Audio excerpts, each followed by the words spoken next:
personnel and the way they've played today, we talked about it earlier. This is not the same team with Tremont Waters, able to create a little bit more off the bounce and high pick and roll. So today they've tried to work it into the post more, but Monaco's done a good job taking that away. So I'm sure you get that question all the time in timeouts, like what would you draw up?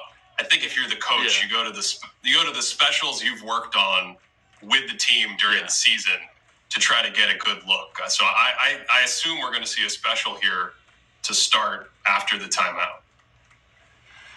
Kevin Dan with Ben Taylor. You mentioned your podcast earlier with Stan Van Gundy and this being game 3 of the finals and, adjustments that Mets 92 have had to make this a closer series, if you will.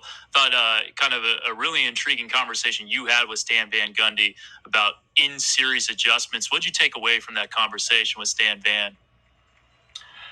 I mean, how many nuggets can you drop in an hour? He was just on fire. But I think for that part of the conversation, there's a couple things. One, once you get deeper in a series, there's only so many adjustments you can make. 2, coaches and even players are constantly making adjustments. They're just not always these huge, massive, sexy things. And then, from the outside, we get on them and give them a hard time if they don't work. But it's always just little tweaks here and there. Devontae Jones, kind of a grenade there, too. Just had to heave one up, and they're going to get bailed out. A rebound foul in Monaco off a really not good possession from Mets 92. And speaking of adjustments, just upping your defensive intensity a little bit after halftime. They've been crisper with tagging cutters. Oh, what a pass. But the block there for Diallo. Yep. Good look by Wembanyama. Devontae Jones gets stuffed. Elliot Kobo. He came back down with it.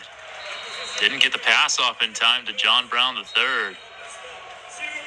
That last pass, such a perfect example of how his height gives him access to stuff that other people can't see. Great block to save it. Diallo to Providence Fryer.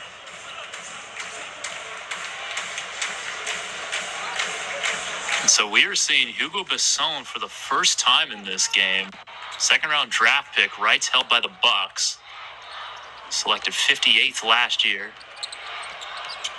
Wembanyama off the glass. No. Tapped out of play by Traore. So they got the post look that time, that cross screen they've been running all game for him, part of their basic offense. Yeah. That was a good look. Just didn't go. Mike James. There's Diallo. Dribbled it off his leg. That's 2 good stops from Barry Brown Jr. on the defensive end. Yeah. He was the all-time steals leader at Kansas State. And 254 of them for the Wildcats. Showing off his defensive prowess there. Besson hounded by a Kobo. Does not look comfortable with the dribble. Very lucky to not turn it over. Don't show that possession to the Milwaukee Bucks. Traore might have traveled. Konate, Besson just gets it off. Does he? No. So that's like 3 out of the last 4 possessions where Mets 92 have had to heave something up just to beat the shot clock. Yep, we talked about it a couple minutes ago. This is the pressure cooker now. This is fun. Yep. I mean, it almost doesn't matter. To me, you can tune into any basketball game and you can just sense these moments. Mike James gets into the crease, floater for him, and now it's a 3-point game. 64-61. Konate to Brown. He's been huge for Mets 92 since coming over from Australia, and he has it ripped by Brown, and then there's a foul. That's vintage John Brown, Kevin. And they switched the screen. He jumps the ball handler, and especially, I think since Jones went out of the game, the ball pressure has really been an issue for them. So you're setting that screen up on the empty side. You'll often see Wemby roll or post, and you see John Brown switches, jumps it, great hands.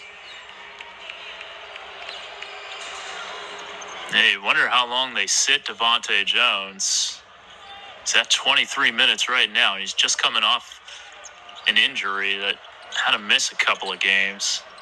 Shot fake, then hoist. Mike James doesn't get that one. Wemby the rebound. That was halfway down, too. Yeah. Any other player, you'd question that shot, but that's what Mike James does. Nice feed, Brown to Traore inside.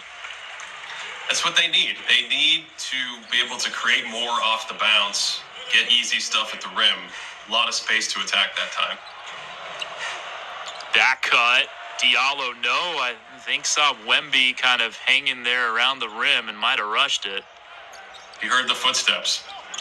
Yes, he did. Wemby with his 5th rebound. Here's Koulibaly. Brown, yeah, he was fouled.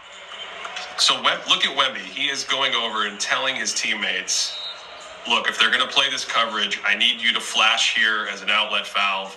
And one thing that really jumped out to me, Kevin, he talks a ton. He's young, yes, but he talks a ton. He communicates. You can see it in the corner of the replay there. He was actually asking, I think, for Basson to flash middle during the play. And that's another great sign, not just of leadership, but just his engagement in the game and the intellectual process. He's thinking and talking with the coaches and his players a lot. Yeah, I kind of say and just call this team Wemby and the Mets at times, but it is not that feeling with Victor Wembanyama with his teammates. It's not just Victor and then a bunch of dudes surrounding him. He is very integrated with this team, very active and vocal, as you mentioned. When he's on the bench, he's up, clapping, engaged in the game. I think, beyond all that, what we talked about him on the court, he is a really good teammate. So he's gone to the bench here. Well, 7-point lead. Let's keep track of this. Yeah, it was 66-61 when the foul was called that left them out. So essentially 68-61. Ooh. And that's tip jammed home. Not legal in America, legal in France. Armel Traore. Are they going to give it to Sean Thomas? 9-point lead, and there's Yohan Makundu. So essentially, look, this should end as basically even up in the final minute with Wemby on the bench. They do not need to go any sooner. They can hold for the last shot. Monaco should not get a look here. Brown is holding. He's driving to beat the buzzer. He's blocked. But look, that last minute plus, they pretty much played it even up. 68-61 after the free throws made, 70-63. See the nice block there by Yohan Makundu. So